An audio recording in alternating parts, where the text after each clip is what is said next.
최근 한국은행 총재 후보자의 발언을 중심으로 현재 한국 경제가 스태그플레이션으로 가고 있는지, 그러면 시장이 왜 아직 크게 흔들리지 않는지 핵심 구조를 한번 얘기해 보겠습니다. 결론부터 말씀드리면 스태그플레이션 초기 조건이 형성됐지만 아직 발생 가능성은 높지 않다. 즉 확정된 국면은 아닙니다. 물가는 오르고 성장 둔화 압력은 있지만 정책과 산업 구조가 그 충격을 아직 흡수하고 있는 단계입니다. 한국은행 총재 후보자 신현송도 현재까지는 스태그플레이션 발생 가능성이 높지 않다고 판단했습니다. 그 이유는 반도체 수출이 있습니다. 그리고 한 가지 더는 정부의 재정 확대가 있습니다. 이 두 가지가 경기 하방 압력을 완충하고 있기 때문입니다. 지금의 민간 경기 둔화를 정부와 반도체 사이클이 막고 있는 구조입니다. 하지만 시장이 반드시 봐야 하는 포인트는 물가 상방 압력과 성장 하방 압력이 높아진 것은 사실이다. 이게 굉장히 중요한 시그널이고요. 이 말은 이미 스태그플레이션의 조건이 형성됐다는 뜻입니다. 특히 핵심 원인은 중동 전쟁, 그리고 에너지 가격 상승, 공급망 차질, 이런 것들이 있고요. 지금 물가는 수요가 아니라 공급 충격으로 올라가고 있는 구조입니다. 그러면 한국은행에서 얘기한 것처럼 일시적 공급 충격에는 금리로 대응하지 않는 것이 바람직하다. 이 말이 무슨 뜻이냐면 금리 인상은 수요를 죽이는 정책인데 지금 물가는 수요가 아니라 공급 문제라는 겁니다.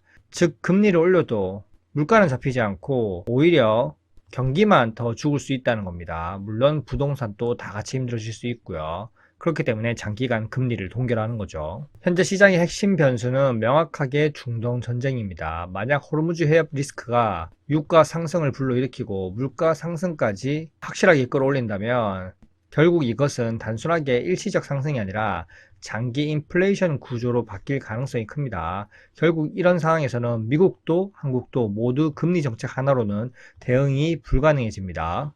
자, 그래서 한국은 최근 통화 정책과 재정 정책을 계속적으로 동시에 사용하고 있죠. 과거에는 금리 조절을 통해서 물가 관리를 시도했고, 지금은 통화 정책과 재정 정책을 동시에 써야 된다고 얘기했습니다. 즉, 그 말은 통화 정책만으로는 한국 경제를 살릴 수 없다. 한계를 인정한 거고요. 이제 앞으로는 금리, 그리고 재정 지원, 정책 지원, 이 모든 게 동시에 들어가는 복합 정책 국면으로 갈 가능성이 상당히 높습니다. 그리고 한국 경제의 방어력도 한번 점검해 보면 3월 말 외환 보유액이 4,236억 달러로 아직까지 충분한 수준입니다. 하지만 고환율로 인해서 약 40억 달러가 감소했고요. 한국은행 총재와 후보자는 모두 현재 외환 보유고는 안전하다고 얘기하고 있습니다. 즉 환율 급등 리스크가 아직까지 있어도 외환 위기 가능성은 낮다는 의미로 국민들에게 안심을 주고 있는 거죠.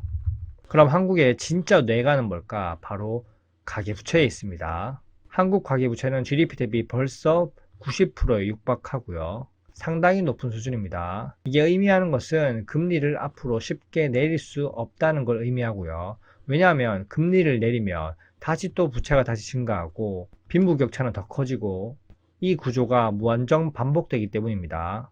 결국 부는 일부에게 몰리고 나머지 서민들은 배급받아서 사는 그런 사회가 될 수 있기 때문입니다. 그래서 현재 한국은행은 정말 어려운 상황입니다. 금리를 올리면 경기가 죽고요. 반대로 금리를 내리면 부채가 다시 또 폭발해서 또다시 경기가 죽을 수 있고요. 여기에 만약 공급발 인플레이션이 더 심해진다면 정책 난이도는 정말 더 높아지고 한국은행이 할 수 있는 건 국채 발행, 외평채 발행, 계속적으로 빚 돌려막으면서 버티는 것밖에 할 수 없습니다. 왜냐? 부동산을 폭파시켜버리거나 경기 침체를 불러일으키면 다음 정권을 유지할 수 없겠죠. 결국 지금 시장은 버티는 구간입니다. 위기가 아니다. 이게 아니라요. 위기 상황이지만 반도체 사이클과 정책 부양으로 버티고 있다가 맞습니다. 반도체 경기 회복 사이클이 만약에 꺾이거나 정부 재정 투입이 멈추는 그 순간 뭐라도 하나는 고장 나겠죠. 그리고 외부 변수 역시 길어지면 이 구조는 쉽게 무너질 수 있습니다. 현재 한국 경제는 스태그플레이션은 아니지만 그 방향으로 갈 수 있는 조건은 이미 형성된 상태입니다. 앞으로 시장은 금리보다 외부 변수 그리고 재정 부양 이 두 가지에 더 크게 반응할 가능성이 높습니다.